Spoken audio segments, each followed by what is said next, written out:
Hello, let's discuss on the energy flow in an ecosystem. Energy flow in an ecosystem refers to the movement of energy in an ecosystem from the external environment through successive trophic levels and thus back to the environment again.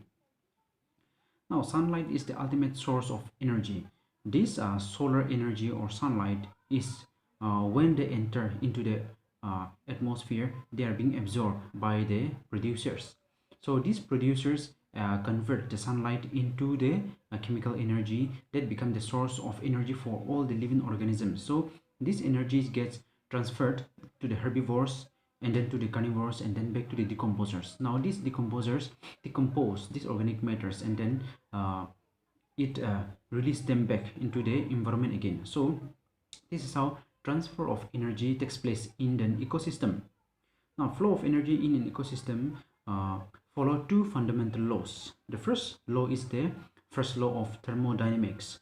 Now according to this first law of thermodynamics, it states that energy can neither be created nor be destroyed, but it can be transformed from one form of energy to another form of energy. So this means that during the process of photosynthesis, the sunlight energy is being converted into the chemical energy. So there is a transformation of energy during photosynthesis from sunlight energy, that is the heat light energy, to the chemical energy. So this transformation of energy become the source of food for all the living organisms in an ecosystem. Now the second law is that the second law of thermodynamics states that energy transferred or transformed are not 100% efficient. That means during the transformation of energy from one form of energy to another form of energy, some portion of energy are lost or dissipated as heat into the surrounding. Similarly, when energy is transferred from one trophic level to another trophic level, that means from producers to the herbivores and then to the carnivores, there is a loss of energy at each of these trophic levels. So some part of energy, so this energy loss and this trophic level are in the form of heat. Now let's discuss on the law of 10% energy transfer in ecosystem. In an ecosystem, one organisms feed on other organisms. Plants are referred to as the producers, and these producers, that is plants, are fed upon by the herbivores, and these herbivores are again being fed upon by the carnivores and so on. So when one organisms feed upon the other organisms, they retain their energy after digesting their food. So now the energy that is obtained by after digestion of this food is used up by animals to do their metabolic activities. So out of the total energy that is being obtained from the food, some portion of energy are being used up to do their metabolic activities, and only a portion of energy are retained in the body. So when the other animals feed upon these organisms, they get only the remaining energy that is left in the body of these organisms.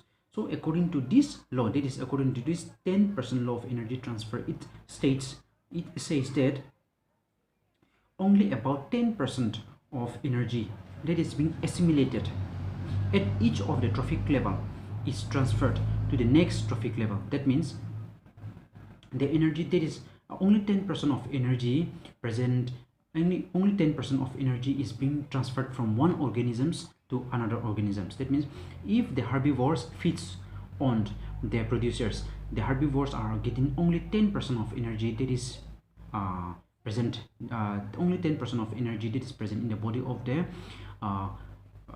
producers. Similarly, the carnivores are getting only 10% of energy that is present in the body of the herbivores. So out of 100%, only 10% are being transferred, and the remaining 90% are being lost as heat during to do the metabolic activities.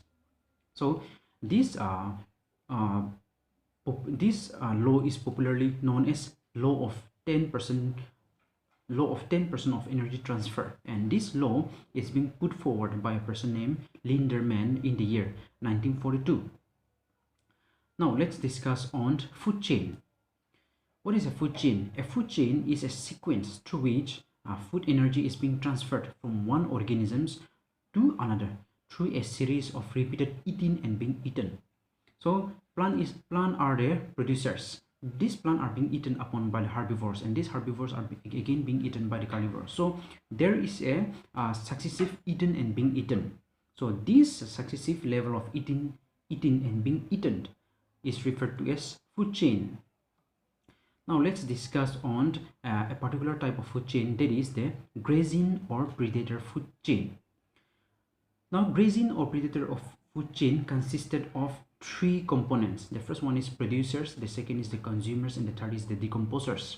So under this food chain, the producers form the first level of the first component. So in this producer, the food chain, in this type of food chain, the producers belong to the plant community. So these producers or plant community consider the first level of the food chain. This plant, usually the green plants, contain chlorophyll, and hence due to the presence of this chlorophyll, they can trap sunlight, and in the presence of water and carbon dioxide, they can fix their own food. That means conversion of light energy into the chemical energy. So during the process of photosynthesis, the light energy is being converted into chemical energy. Hence, under this food chain, the green plants form the first level. Now the second is the consumers. So in this type of food chain, consumers consist of around 3 to 5 types. So the first type is the primary consumers or the herbivores. These herbivores or the first consumer or the primary consumers are a group of animals that feed upon the producers. Like the example of animals that are belonging to these herbivores includes the grasshoppers, insects, deer, rabbit, etc.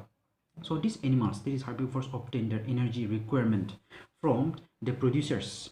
Since these animals transfer the plant matter into animal matter, these herbivores are also called as the key industry animals. Now the second group under this consumer is the secondary consumer or the primary carnivores. So these are a group of animals that feed on herbivores and obtain the energy requirement from these herbivores. So the animal that is belonging to this primary consumer or secondary consumers, primary carnivores or secondary consumers are frog, birds, fishes, etc. Now the third types of consumers under this food chain is the tertiary consumer or the secondary carnivores.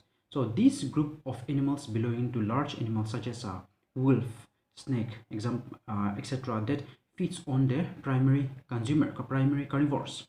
Now the next, the last and the top order of consumers under this food chain is the top carnivores. So these top carnivores are those animals that constitute the last order of the consumers, and they are not further being eaten by any other animals. The examples are shark, tiger, lion. So these are this animal constitute the top order of the consumers. So this is all about the grazing or the predator food chain.